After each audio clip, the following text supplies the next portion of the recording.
नांदेडमधून एक महत्त्वाची बातमी पाहूया। भोकर नगर परिषद निवडणुकीच्या पार्श्वभूमीवर जिल्ह्यात वातावरण तापलेले आहे। भारतीय जनता पार्टीकडून प्रभाग क्रमांक 8 मधून साधना केशव शिंदे आणि अविनाश संभाजी वाघमारे हे अधिकृत उमेदवार म्हणून निवडणूक रिंगणात उतरलेत।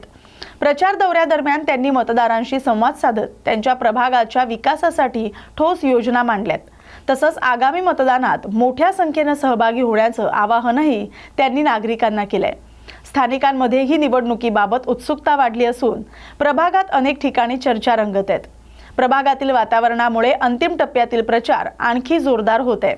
या बातमीचा आढावा घेतलाय प्रतिनिधी गंगाधर पडवळे यांनी। नमस्कार, मी माधव लक्ष्मणराव शिंदे।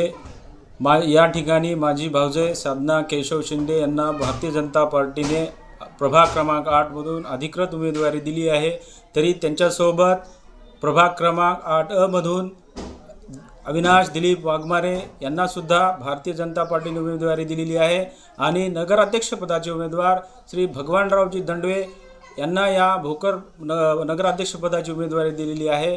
तरी येणाऱ्या 2 तारखेला सर्व मतदार बंधू भगिनींना आव्हान भारतीय जनता पार्टीतर्फे आव्हान करण्यात येत आहे करतो का 2 तारखेला आपण भारतीय जनता पार्टीची कमळ या निशाणीवर बटन दाबून प्रचंड बहुमताने विजयी करावे।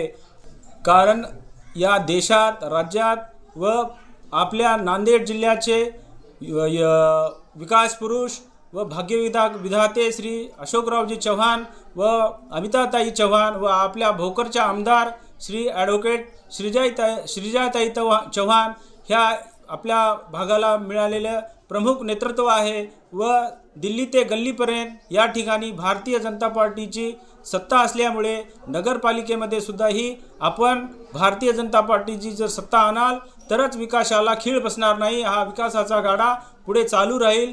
म्हणून मी सर्व जनतेला आव्हान करतो, भारतीय जनता पार्टीचे जे 22 उमेदवार आणि नगराध्यक्षपदाचे उमेदवार भगवानरावजी दंडवे या सर्वांना बहुमताने 2 तारखेला कमळ या निशाणीवर बटन दाबून निवडून द्यावे एवढी विनंती करतो। धन्यवाद।